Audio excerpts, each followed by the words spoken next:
Praise the Lord. கர்த்தருடைய பரிசுத்த நாமத்துக்கு மகிமை உண்டாவதாக. கிறிஸ்துவுக்குள் பிரியமானவர்களே, இன்று வேத தியான பகுதிக்கு உங்களை அன்புடன் வரவேற்கிறோம். இன்று தேவனுடைய வார்த்தை மூலம் நம்முடைய வாழ்க்கையை தொட்டு பேச போகிற ஒரு அழகான சத்தியம் இருக்கிறது. ஆமென். தடைகளை தாண்டி கனி கொடுப்பது எப்படி? ஹல்லேலூயா. ஒரு மரம் கனி கொடுக்கிறது என்றால் அதன் வாழ்க்கையில் எந்த தடையும் இல்லை என்று அர்த்தம் அல்ல. புயல் வந்திருக்கலாம், வறட்சி வந்திருக்கலாம், கிளைகள் முறிந்திருக்கலாம், சுற்றிலும் கற்கள் இருந்திருக்கலாம். ஆனால் அந்த வேர் நீரூற்றை அடைந்திருந்தால் அது மீண்டும் துளிர்க்கும், மீண்டும் வளர்ந்து இறுதியில் கனி கொடுக்கும். அதே போல் உங்கள் வாழ்க்கையில் தடைகள் இருக்கலாம். ஆனால் ஒரு முக்கியமான கேள்வி, உங்கள் வேர் எங்கே இருக்கிறது? ஆமென். உங்கள் வேர் தேவனுக்குள் இருந்தால் தடைகள் உங்கள் கனியை அழிக்க முடியாது. எனக்கு பிரியமானவர்களே, இன்று நாம் தியானிக்க போகும் வசனம் ஒரு சாதாரணமான வசனம் அல்ல. அது தடைகளுக்குள் வளர்ச்சி, கண்ணீருக்குள் கனிதல், போராட்டங்களுக்குள் ஆசீர்வாதம் எப்படி உருவாகிறது என்பதை நமக்கு கற்றுக் கொடுக்கும் ஒரு வல்லமையான வசனம். ஆமென். வாசிப்போம். ஆதியாகமம் 49 அதிகாரம் 22 வசனம். யோசேப்பு கனிதரும் செடி, அவன் நீரூற்றாண்டில் உள்ள கனிதரும் செடி, அதன் கொடிகள் சுவரின் மேல் படரும். ஆமென். ஹல்லேலூயா. கிறிஸ்துவுக்குள் பிரியமானவர்களே, ஆதியாகமம் 49 அதிகாரம் 22 வசனத்தில் யோசேப்பை பற்றி யாக்கோபு கூறுகிறார், யோசேப்பு கனி தரும் கிளை. யோசேப்பின் வாழ்க்கையை பார்த்தால் அது ஆரம்பத்திலிருந்து வசதியான வாழ்க்கையாக இருக்கவில்லை. அவர் கனவு கண்டார், ஆனால் சகோதரர்களால் வெறுக்கப்பட்டார். அவர் தகுதியானவர் தான், ஆனால் குழிக்குள் தள்ளப்பட்டார். அவர் குற்றமற்றவர், ஆனால் அடிமையாக விற்கப்பட்டார்.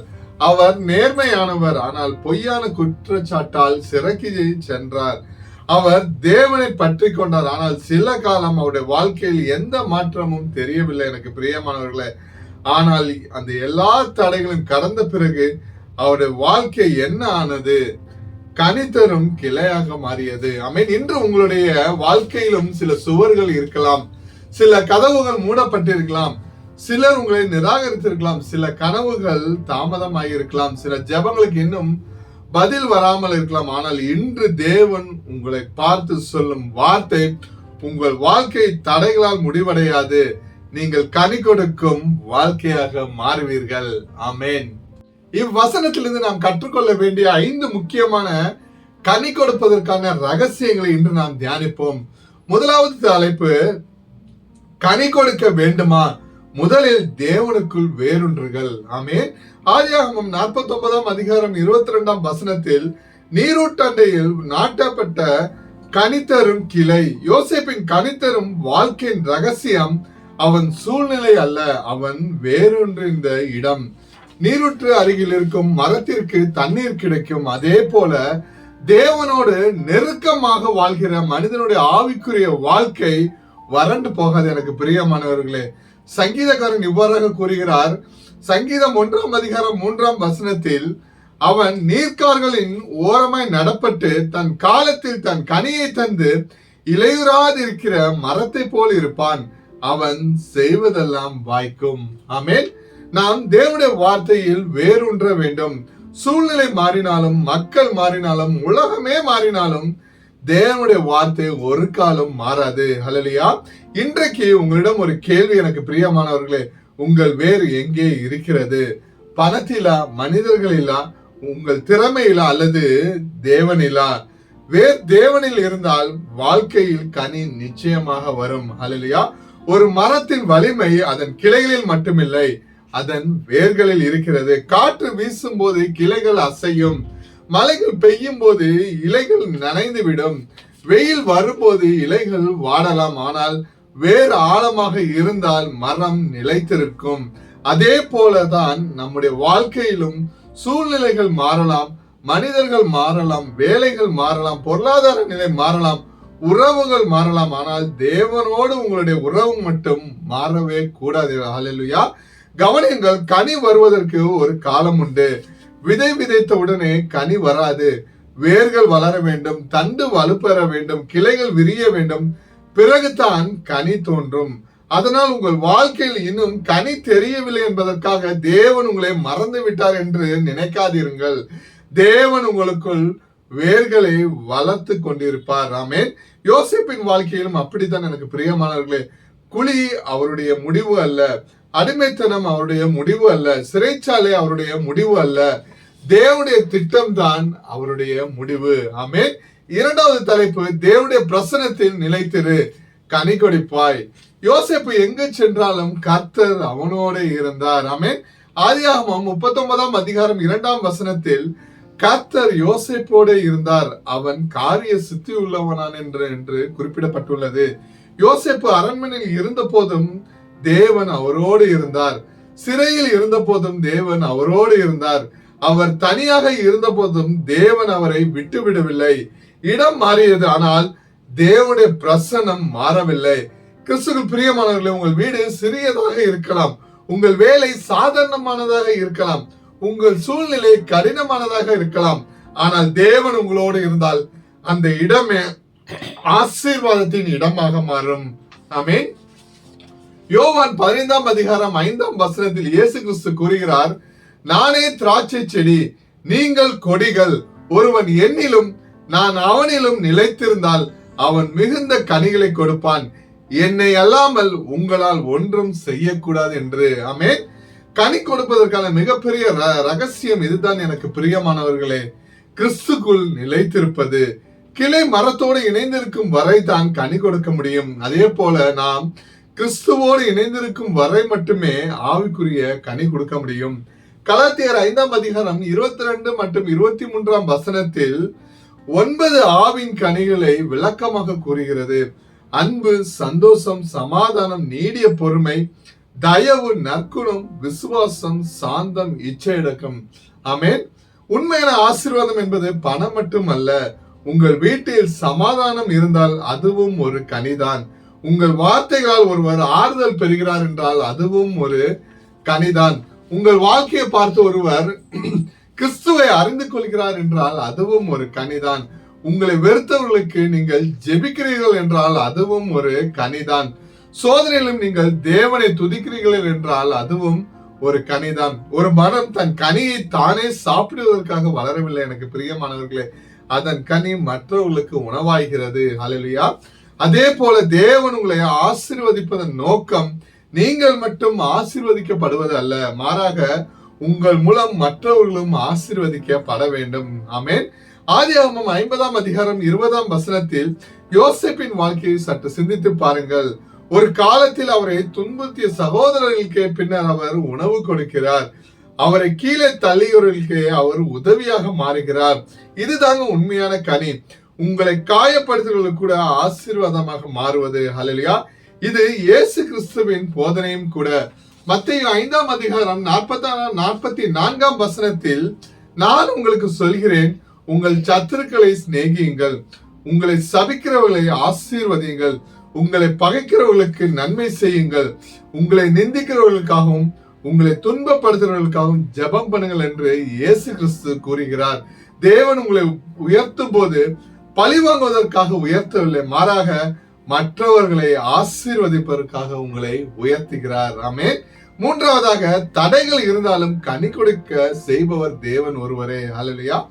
ஆதியாகமம் 49 அதிகாரம் 22 வசனத்தில் யாக்கோபு யோசேப்பை பற்றி கூறுகிறார்.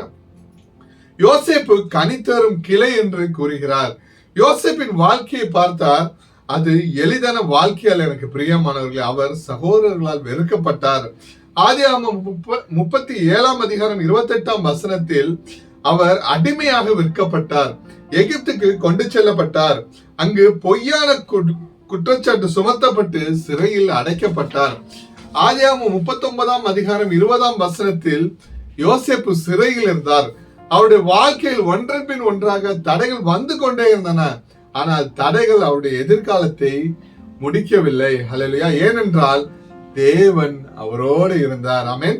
ஆதியாகமம் 39 அதிகாரம் 2 வசனத்தில் கர்த்தர் யோசேப்போடு இருந்தார், அவன் காரிய சித்தி உள்ளவனானான். ஆமென். கிறிஸ்துவுக்குள் பிரியமானவர்களே, தேவன் உங்களோடு இருந்தால் சிறைச்சாலையும் உங்கள் வாழ்க்கையின் கடைசி அத்தியாயம் அல்ல. உங்களை நிராகரித்தவர்கள் உங்கள் எதிர்காலத்தை தீர்மானிக்க முடியாது. உங்களை தாழ்த்திய சூழ்நிலைகள் உங்கள் முடிவை எழுத முடியாது. உங்கள் வாழ்க்கையின் இறுதி வார்த்தை மனிதர்களுடைய வார்த்தை அல்ல, அது தேவனுடையது. ஆமென். தடை என்பது ஒரு முடிவு அல்ல எனக்கு பிரியமானவர்களே. சில நேரங்களில் அது தேவன் உங்களை அடுத்த நிலைக்கு அழைத்து செல்ல பாதையாக கூட இருக்கலாம். யோசேப்பு குழியில் விழுந்தார், ஆனால் அந்த குழி அவருடைய அரண்மனையை ஆக்கவில்லை. அவர் அடிமையானார், ஆனால் அடிமைத்தனம் அவருடைய அடையாளமாகவில்லை. அவர் சிறைக்கு சென்றார், ஆனால் சிறை அவருடைய நிரந்தர முகவரி ஆகவில்லை. தேவன் அவரை அரண்மனைக்கு கொண்டு சென்றார். ஆதியாகமம் 41 அதிகாரம் 41 பார்வோன் யோசேப்பை எகிப்து தேசம் முழுவதற்கும் அதிகாரியாக வைத்தான் என்று குறிப்பிடப்பட்டுள்ளது. அதனால் இன்று நீங்கள் சந்திக்கும் நிலையை வைத்து உங்கள் எதிர்காலத்தை மதிப்பிடாதிருங்கள். இன்று நீங்கள் இருக்கும் இடம் தேவன் உங்களை அழைத்து செல்ல போகும் இடம் அல்ல. ஆமென். 4வது தலைப்பு, எந்த மதிலும் உங்கள் கனியை தடுக்க முடியாது. ஆமென். ஹல்லேலூயா. ஆதியாகமம் 49 அதிகாரம் 22 அடுத்த பகுதி மிகவும் அழகானது எனக்கு பிரியமானவர்களே. அதன் கிளைகள் மதிலின் மேல் படரும். ஆமென். மதில்கள் என்பது தடைகளின் அடையாளமாக பார்க்கலாம். ஒரு மதில் இருந்தால் பொதுவாக வளர்ச்சி ஒரு எல்லைகளுக்குள் நிறுத்தப்பட வேண்டும். ஆனால் யோசேப்பின் கிளைகள் மதிலை கடந்தன. ஆமென். இது நமக்கு ஒரு ஆவிக்குரிய செய்தியை சொல்கிறது. தேவன் உங்களை ஆசீர்வதிக்கும் போது மனிதர்கள் வைத்த எல்லைகள் உங்கள் வாழ்க்கையின் இறுதி எல்லையாக இருக்க முடியாது. உங்களை பற்றி யாரோ இவனால் முடியாது, இவளால் உயர முடியாது, இவருடைய குடும்பத்தில் இப்படித்தான் நடக்கும், இவருடைய வாழ்க்கை இவ்வளவு தான் என்று சொல்லி இருக்கலாம். ஆனால் தேவன் சொல்கிறார், அப்போஸ்தலர் நடபடிகள் 17 அதிகாரம் 26 உன் எல்லையை மனிதர்கள் அல்ல தேவனே தீர்மானிக்கிறார். ஆமென். சகரியா 4 அதிகாரம் 6 பலத்தினாலும் அல்ல பராக்கிரமத்தினாலும் அல்ல என்னுடைய ஆவியினாலே ஆகும் என்று சேனைகளின் கர்த்தர் சொல்கிறார். ஆமென். உங்கள் வலிமையால் அல்ல, உங்கள் தொடர்புகளால் அல்ல, உங்கள் செல்வத்தால் அல்ல, உங்கள் அறிவால் மட்டுமல்ல, தேவனுடைய கிருபையாலே எல்லாம் ஆகும். ஆமென். கிறிஸ்துவுக்குள் பிரியமானவர்களே, தடைகள் உங்களை உடைக்க அல்ல உங்களை வளர்க்கவே வருகிறது. ஹல்லேலூயா. ரோமர் 5 அதிகாரம் 3 மற்றும் 4 கூறுகிறது, உபத்திரவும் பொறுமை பரீட்சை நம்பிக்கையும் உண்டாக்குறது என்று நாங்கள் அறிந்து உபத்திரங்களிலேயும் மேன்மை பாராட்டுகிறோம். சில நேரங்களில் நாம் தேவனே இந்த பிரச்சனை ஏன் நீங்கவில்லை என்று கேட்கிறோம். ஆனால் தேவன் சில நேரங்களில் இந்த பிரச்சனையின் வழியாக உங்களை நான் உருவாக்குகிறேன் என்று சொல்கிறார். ஹல்லேலூயா. யோசேப்பின் குழி அவரை அழிக்கவில்லை, அவருடைய சிறை அவரை அழிக்கவில்லை, அவருடைய காத்திருப்பு அவரை அழிக்கவில்லை, அவை அவரை அரசாட்சிக்கு தயார்படுத்தின. ஆமென். 5வது தலைப்பு, கனி கொடுப்பது ஆசீர்வாதம் மட்டுமல்ல பிறருக்கான ஆசீர்வாதம் ஆகும். ஆமென். யோசேப்பின் கனி கொடுப்பது அவருக்காக மட்டுமல்ல, பஞ்ச காலத்தில் ஆயிரக்கணக்கான மக்களுக்கு உணவு கிடைக்க அவர் பயன்பட்டார். ஆமென். ஆதியாகமம் 50 அதிகாரம் 20 நீங்கள் எனக்கு தீமை செய்ய நினைத்தீர்கள், தேவனோ இப்பொழுது நடந்து வருகிறபடியே வெகு ஜனங்களை உயிரோட காக்கும்படிக்கு அதை நன்மையாக முடிய பண்ணினார். ஆமென். ஹல்லேலூயா. இதுதாங்க தேவனுடைய ஒரு அற்புதமான திட்டம். மனிதர்கள் தீமையாக நினைத்ததை தேவன் நன்மையாக மாற்றுவார். ஹல்லேலூயா. உங்கள் கண்ணீரை சாட்சியாக மாற்றுவார், உங்கள் காயத்தை ஊழியமாக மாற்றுவார், உங்கள் தோல்வியை அனுபவ பாடமாக மாற்றுவார், உங்கள் தடைகளை மற்றவர்களுக்கு வழிகாட்டும் சாட்சியாக மாற்றுவார். ஹல்லேலூயா.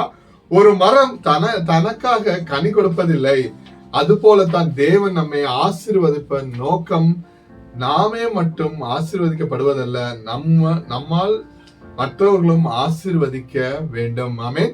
யோசேப்பு எகிப்தில் உயர்த்தப்படும் போது அவர் மட்டும் காப்பாற்றப்படவில்லை, அவருடைய குடும்பமும் காப்பாற்றப்பட்டது. பல மக்களும் பஞ்சத்தில் இருந்து காப்பாற்றப்பட்டார்கள்.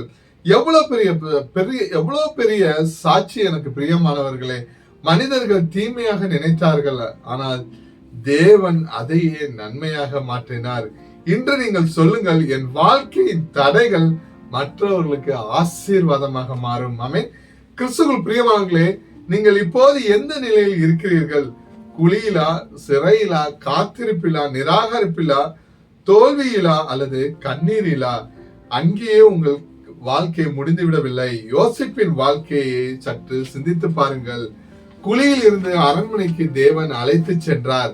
இன்று நீங்கள் பார்க்கிற சூழ்நிலையை நோக்கி பார்க்காதிருங்கள். தேவன் வைத்திருக்கும் எதிர்காலத்தை விசுவாசத்தோடு கண்ணோக்கி பாருங்கள். ஹல்லேலூயா. கடைசியாக நீ கனி கொடுப்பாய். ஆதியாகமம் 49 அதிகாரம் 22 வசனத்தில் மீண்டும் நினைவில் கொள்ளுவோம். யோசேப்பு கனி தரும் கிளை, நீரூற்றருகே கனி தரும் கிளை, அதன் கிளைகள் மதிலின் மேல் படரும். ஆமென். இந்த வசனத்தை உங்கள் வாழ்க்கைக்கான விசுவாச அறிக்கையாக சொல்லுங்கள். நான் கனி கொடுப்பேன், என் தடைகள் என்னை நிறுத்தாது, என் வேர்கள் தேவனுக்குள் இருக்கும், என் கிளைகள் மதில்களை தாண்டும், என் வாழ்க்கை மற்றவர்களுக்கு ஆசீர்வாதமாக இருக்கும். ஏனென்றால் தேவன் என்னோட இருக்கிறார்.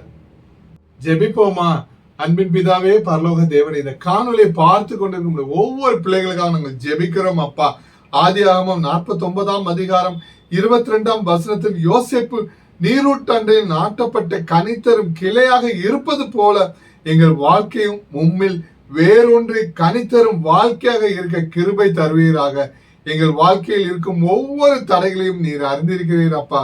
எங்கள் எதிர்க்கிறவர்களையும் நீர் அறிந்திருக்கிறீர். எங்கள் கண்ணீரும் நீர் காண்கிறீர் அப்பா. எங்கள் காத்திருப்பை நீர் அறிந்திருக்கிறீர் கர்த்தாவே. சுவர் எவ்வளவு உயரமாக இருந்தாலும் உமது கிருபை அதை விட பெரியது அப்பா என்பதை நாங்கள் விசுவாசிக்கிறோம். எங்களை தடுக்க நினைத்த அனைத்தையும் எங்கள் நன்மைக்காக மாற்றும் தேவனாகிய நீரே எங்களோடு இருப்பீராக. எங்கள் காயங்களை ஆற்றுவீராக. மன்னிக்க முடியாதவர்களை மன்னிக்க கிருபை தருவீராக. நம்பிக்கை இழந்த இடத்தில் புதிய நம்பிக்கை தருவீராக. மூடிய கதவுகளுக்கு பதிலாக உமது சித்தத்தின்படி கதவுகளை நீர் திறந்தல்வீராக. ஆண்டவரே, எங்கள் குடும்பம் கனி தரட்டும் அப்பா. எங்கள் வாழ்க்கை கனி தரட்டும். எங்கள் ஊழியம் கனி தரட்டும். எங்கள் சாட்சி பலருக்கு ஆசீர்வாதமாக இருக்கட்டும் அப்பா. நாங்கள் தடைகளை தாண்டி கனி கொடுப்போம் என்று விசுவாசத்தோடு எங்கள் இருதயத்தில் நீர் ஊற்றுவீராக. இயேசுவின் நாமத்தினால் ஜெபிக்கிறோம் ஜீவன் நல்ல தகப்பனே. ஆமேன், ஆமேன், ஆமேன். ஹல்லேலூயா. இன்று நினைவில் கொள்ள வேண்டிய வார்த்தை, சுவர் உன் பாதையை மறைக்கலாம், ஆனால் தேவனுடைய கிருபை உன் கனியை தடுக்க முடியாது. ஆமென். நீங்கள் தடைகளை தாண்டுவீர்கள், நீங்கள் வளருவீர்கள், நீங்கள் கனி கொடுப்பீர்கள். உங்கள் வாழ்க்கை பலருக்கு ஆசீர்வாதமாகும். ஹல்லேலூயா. நீரூற்று அருகே வேறொன்றிய வாழ்க்கையை யாராலும் வறட்சியாக்க முடியாது. தேவனோடு நடங்கள், கனி கொடுங்கள், ஆசீர்வாதமாக இருங்கள். கர்த்தர் தம்மை உங்களை ஆசீர்வதிப்பாராக. God bless you. இந்த நற்செய்தி உங்களுக்கு ஆசீர்வாதமாக இருக்கும் என்று நான் கர்த்தருக்குள் விசுவாசிக்கிறேன். தினமும் தேவனுடைய வார்த்தை கேட்டு உங்கள் ஆவிக்குரிய வாழ்க்கையில் வளர எங்களோடு இணைந்திருங்கள். லைக் பண்ணுங்க, மற்றவங்களுக்கு ஷேர் பண்ணுங்க. இது போன்ற தேவ நற்செய்தியை தொடர்ந்து பெற எங்கள் சேனல்களை மறக்காம சப்ஸ்கிரைப் செய்து கொள்ளுங்கள். கர்த்தர் தாமே உங்களை ஆசீர்வதிப்பாராக. God bless you.